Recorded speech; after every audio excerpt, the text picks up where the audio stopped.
ప్రియమైన దేవుని బిడ్డలారా, యేసయ్య నామములో మీ అందరికీ శుభవందనాలండి.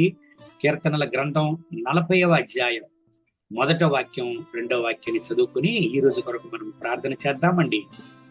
యెహోవా కొరకు నేను సహనముతో కనిపెట్టుకుంటిని, ఆయన నాకు చెవియొగ్గి నా మొర్ర ఆలకించెను.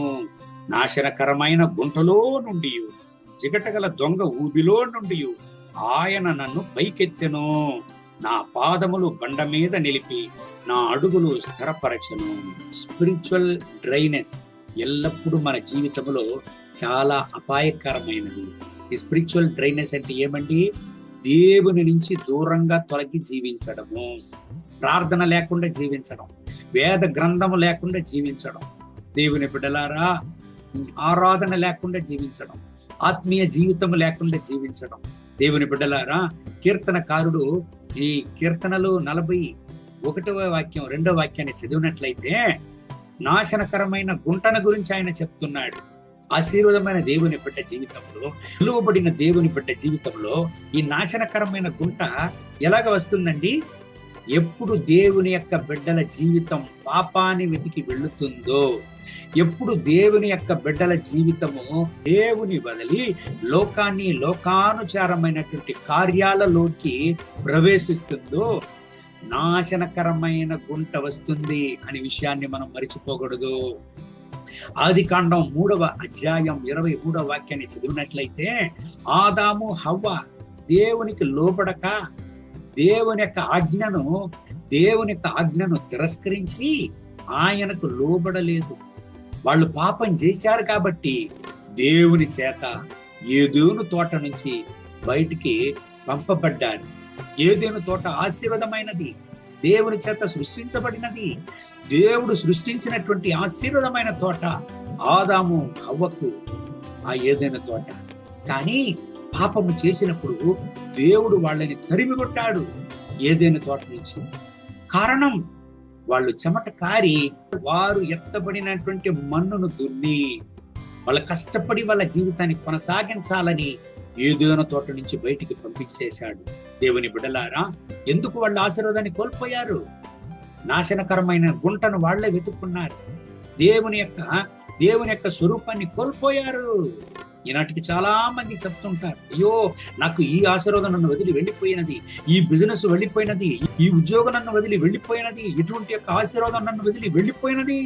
కారణము, ఏదో ఒక రీతిలో దేవుణ్ణి వదిలి, దేవుణ్ణి మరిచి పాప జీవితంలో వాళ్ళ జీవితాన్ని కొనసాగించారనే అర్థము. దేవుని బిడ్డలారా, ఎలాగండి స్పిరిచువల్ డ్రైనెస్ వస్తుంది? పాపానికి ప్రాముఖ్యం ఇచ్చేటప్పుడు, దేవునిని మరచేటప్పుడు, వేద గ్రంథమును మరచేటప్పుడు, ప్రార్థనను మరచేటప్పుడు, దేవుడిచ్చినటువంటి ఆత్మీయ జీవితాన్ని మరచేటప్పుడు, దేవుడిచ్చిన ఆత్మీయ జీవితాన్ని మరచేటప్పుడు ఈ స్పిరిచువల్ డ్రైనెస్ వస్తుంది. స్పిరిచువల్ డ్రైనెస్ అనేది వచ్చినప్పుడు దేవుడు సకల ఆశీర్వాదము నుంచి దూరం చేస్తాడు. ఆయన ఆదామును హవ్వను అలాగనే ఆయన చేశాడు. ఆదికాండం 3వ అధ్యాయం 23లో దేవుని బిడ్డలారా, ప్రభు అయిన యేసయ్య కూడా హెచ్చరించాడండి. లూకా 21:34వ వాక్యాన్ని చదివినట్లయితే దేవుడు హెచ్చరించాడు. ఆ వాక్యాన్ని చదువుదామండి.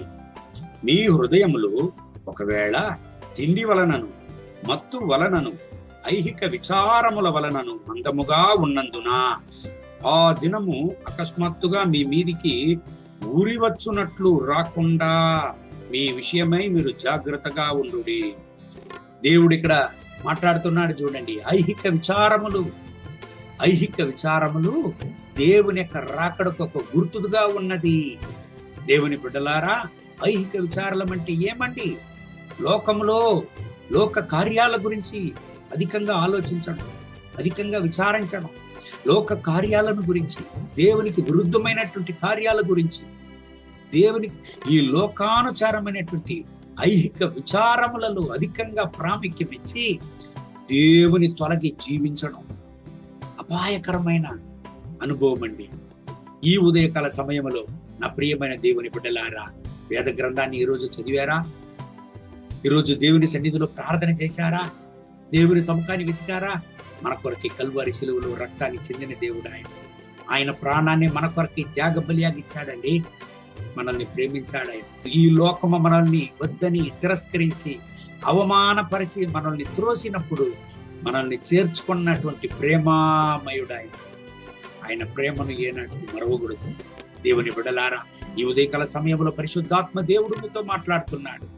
ఏ దారిలో నువ్వు వెళుతున్నావు? నీ జీవిత మార్గం ఎలాగుంటున్నది? స్పిరిచువల్ డ్రైనెస్ నుంచి దేవుని సన్నిధికి తిరిగి రండి. వేద గ్రంథాన్ని చదవండి, ప్రార్థించండి, ప్రార్థన చేసే దేవుని బిడ్డలతో చేరుకోండి, ప్రార్థన చేసేటువంటి ప్రార్థన బృందాలతో చేరుకోండి. ఆత్మీయ జీవితంలో ఇంకా ఎదగండి. ప్రభు అయిన యేసయ్య త్వరలో రాబోతున్నాడు. There should be no more spiritual dryness in the life. కళ్ళు మూసి ప్రార్థన చేద్దామండి.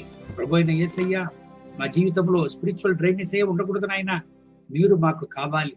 రక్షక, ఐహిక విచారములలో మేము పడిపోక నాయనా, ఈ లోకాన్ని వదిలి మిమ్మల్ని నాయన వెంటాడడానికి, మిమ్మల్ని మా జీవితంలో అంగీకరించడానికి, మీకు ప్రాముఖ్యత ఇవ్వడానికి, మీ సన్నిధిలో ఉండడానికి మాకు సహాయం చేయండి నాయనా.